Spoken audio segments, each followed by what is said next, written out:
मैं ऐसा मान रहा हूं कि विपक्ष को जो चुनौती है उसको गंभीरता से लेना पड़ेगा। ये जो इस समय जो पैदा हुआ है, कांग्रेस ने या राहुल गांधी ने जो माहौल पैदा किया है, उसको अगर विपक्ष ने कैपिटलाइज नहीं किया और ये जैसा इन्होंने भी कहा, प्रशांत जी ने भी, कि कितनी सीटों का कहा, पहले तो केसी त्यागी ने 375 सीटों का कहा था, फिर अभी मैंने कहीं पढ़ा 450 सीटों का पर 1 and 1, फिर अभी प्रशांत जी ने शायद कहा 475 सीटों का या 470 सीटों का। ऐसा हो जाए तो अद्भुत काम है।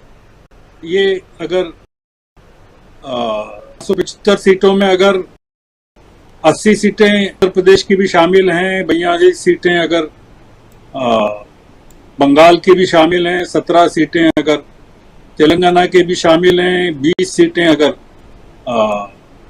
पंजाब और दिल्ली की भी शामिल हैं और 25 सीटें अगर आंध्र प्रदेश की भी शामिल हैं, तो मैं मान सकता हूं कि 475 का आंक से प्राप्त होगा।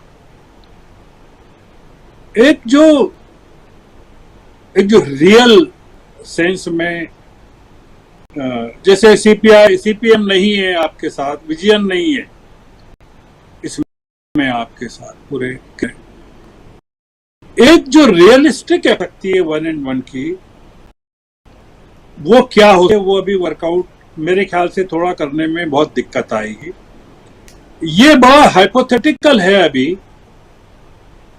475 सीटों का या 450 सीटों का। और ये जो मामला है वो ये कि अगर इस मौके को चूक गया विपक्ष, जो अभी मिल रहे हैं ये लोग पटना में, मैं पटना की बैठक को एक शुरुआत मानता हूं। मैं इसको कोई कंक्लूजन हो जाएगा एक बैठक में, जब ये एक एक सीट पर जाएंगे तब पता चलेगा कि क्या होगा। मैंने कहीं कहा था, ये तेलंगाना के जो हमारे साथी हैं वो मध्य प्रदेश में भी कैंडिडेट्स खड़े कर रहे हैं जी, और वो मायावती के साथ मिलकर खड़े कर रहे हैं। जो राव हैं वो उड़ीसा में भी जा रहे हैं, आंध्र में भी जा रहे हैं। आम आदमी पार्टी ने कर्नाटक में सारी सीटों पर चुनाव लड़ा था, काफी सीटों पर लड़ा था। हरियाणा में जो अभी भाषण दिया इन्होंने, अरविंद केजरीवाल ने, सबसे ज्यादा कोसा है उन्होंने कांग्रेस को। जो उनका हिसार में अभी भाषण था जिसमें उन्होंने कहा लोगों से कि बताइए कांग्रेस ने क्या किया, बताइए भाजपा ने क्या किया। बहुत बड़ी चुनौती है राज्य। मेरा ऐसा मानना है कि मोदी जी को हम थोड़ा सा बहुत अंडरमाइन न करें, है ना? बिल्कुल सही कह रहे हैं। वो क्योंकि दांव पर कई देशों की ताकतें, कई देशों के हथियार बेचने वाले, कई देशों के राज्याध्यक्ष,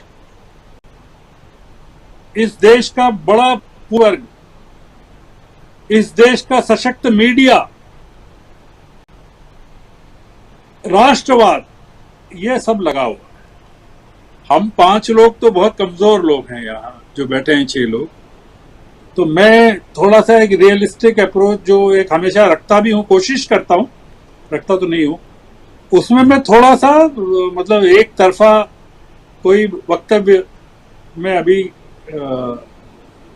देने के लिए तैयार नहीं। सही कह रहे हैं गर्ग साहब, बिल्कुल सही कह रहे हैं आप। और हर पक्ष को, हर पहलू को समझना चाहिए, हर पहलू को, हर पक्ष को रखना चाहिए, जो आप यहाँ रखने की कोशिश कर रहे थे। और ये सही है कि इतना कमज़ोर आंकने की जरूरत नहीं है। मुद्दे और 2014 का चुनाव और 2019 का चुनाव दोनों सामने है। 2019 का चुनाव कैसा था और अचानक कैसी आंधी सामने से आई और ऐसे ऐसे लोग जीत करके आ गए भाजपा के नाम पर, जो कभी सांसद तो छोड़िए पार्षद भी नहीं बन सकते थे। और उनमें से अगर कोई मेरे से जानना चाहे तो मैं ऑन एयर नहीं कहूंगा, लेकिन मैं वो नाम दे दूंगा, सूची दे दूंगा। वो पार्षद नहीं बन सकते थे, वो सांसद बन गए। तो वो 2019 की बात है।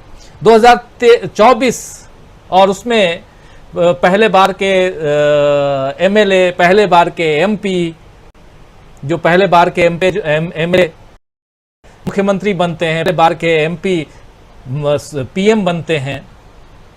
अब उनकी किस्मत, उनकी मेहनत, उनकी रणनीति, उनकी सियासत 2024 में सब कुछ दांव पे है। क्या राम भरोसे नैया पार लग पाएगी? क्लोजिंग कमेंट जल्दी से चाहूंगा, बिल्कुल आज तो 2 घंटा होने को है। राहुल लाल जी, देखिए 2-3 चीजें मैं बड़ा संक्षेप में खाली कहूंगा। जैसे प्रधान जी बिल्कुल, इसमें जो, हाँ मैं कह रहा हूं कि देखिए सामान्य जनता क्या सोच रही है। देखिए जब हमारे पूर्व प्रधानमंत्री ने कभी भी नेपाल की यात्रा नहीं की थी, मनमोहन सिंह ने अपने 10 साल के पीरियड में, लेकिन भारत नेपाल संबंध अपने उच्चतम स्तर पर रहे हुए। अब वर्तमान प्रधानमंत्री के समय उपलब्धि बताया जाता है कि कोई इनको बॉस कह रहा है, कोई इनका जो है कि इनके साथ कोई फोटो खिंचाने के लिए बेचैन हो रहा है, कोई पैर छूने के लिए बेचैन हो रहा है। लेकिन अब जनता यह समझने लगी है पिछले 9 वर्षों के ट्रेनिंग में कि आखिर भाई अमेरिका के साथ आपके संबंध बने तो मेगा ट्रेड डील है कहां, जो ट्रंप के जमाने से करना चाह रहे थे। आपके वो निर्यात के आंकड़े क्यों घट रहे हैं? आप अमेरिका में भी आप निर्यात नहीं कर पा रहे। अमेरिका का निर्यात तो छोड़ दीजिए, आपको बांग्लादेश का भी निर्यात, आपके नेपाल का भी निर्यात घट रहा है, म्यांमार का भी निर्यात घट रहा है। यानी पड़ोस में भी आप निर्यात नहीं कर पा रहे, और अमेरिका जो सरप्लस वाला जगह था वहां पर भी आपका निर्यात घट रहा है। तो आपकी सफलता, आप बड़े बड़े दावे करते हैं। दूसरी चीज जो जनता के सामने में जब जाता है और जो जनता उठा रही है, ये टूल किट का मामला। बीजेपी के लोग बेचैन रहते हैं, समझ रहे, उनके समर्थक कहते हैं कि अगर विदेश से कहीं एक छोटी सी प्रशंसा हो जाए तो उसको ढोल बाजे नगाड़े के तरह के जो विश्वगुरु बन गया, विश्वगुरु बन गया। लेकिन अगर विदेश की कोई बड़ी संस्था इस सरकार की आलोचना कर दे तो फिर कहना शुरू करते हैं वो देखिए टूलकिट गैंग सक्रिय हो गई है। तो विदेश आलोचना करे तो टूलकिट गैंग है, और विदेश का कोई एक छोटा सा नुमाइंदा भी आपकी प्रशंसा कर दे तो आप विश्वगुरु हो जाते हैं। तो ये कुछ ऐसी चीजें हैं जो लोग उब गए हैं इन सब चीजों को सुन सुन के कि भाई हर जगह आप इवेंट मैनेजमेंट कितना करेंगे आप। और जो धार्मिक आस्था को जो इन्होंने जगाया था, बहुत सारे लोगों ने कहा कि जिस तरह से इन्होंने इंदौर का जो घटनाक्रम हुआ कि पहली बार वर्षा पानी में बड़े बड़े मूर्तियां विखंडित हो गई, और जो धर्म में आस्था रखने वाले लोग हैं वो पूछ रहे हैं कि भाई वहां पर भ्रष्टाचारियों पर सरकार कब कार्रवाई करेगी, कब नींद खुलेगी कि पहले बार झटका पानी में, चूंकि उसको लोग अशुभ मान रहे हैं। धार्मिक दृष्टि से मूर्तियों का विखंडित हो जाना अशुभ मानते हैं, और इस कारण से कई सारे बीजेपी के लोग भी डरे हुए हैं कि कहीं कोई अशुभ का संकेत तो नहीं था। आप देखिए रेल दुर्घटना, कितना बड़ा सा दुर्घटना हो गया। लोग अब ये कह रहे हैं कि भाई रेलवे को तो आपने सुरक्षा कवच जो मोदी जी ने इतना तामझाम से हल्ला फैलाया था, उनको तो आपने सुरक्षा कवच रेलवे में तो दिया नहीं। ब्रिजभूषण शरण सिंह जी को आपने दे दिया। अब लोग कह रहे हैं क्या उन्हें आप अंतर्राष्ट्रीय, भाई इतना महान व्यक्ति है, वो आपराधिक पृष्ठभूमि के नहीं है, उनके तमाम मुकदमे फर्जी है, तो अंतर्राष्ट्रीय संत साधु घोषित कर दीजिए उन्हें। तो अब इसलिए जो स्थितियां 2019 में थी वो स्थितियां अभी बदली हुई है।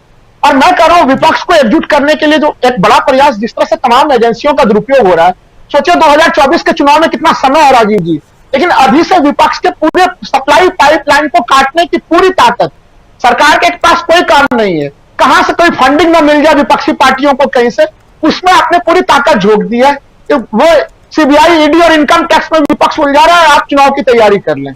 तो विपक्ष को बाद इनके इन एजेंसियों ने भी किया है कि वो अपने पुराने रूप रंग को छोड़ के या तो वो लाइन लेंथ पा जाए। हाँ, जो कुछ विपक्ष तो ऐसे दल हैं जो मैं अभी भी कहूंगा कि वो विपक्ष में है या वो मित्र विपक्ष है, वो जनता जानती है उनको। और इसलिए जब गठबंधन के गंभीर निर्णय होंगे उस समय इन मामलों पे भी जो पार्टी है,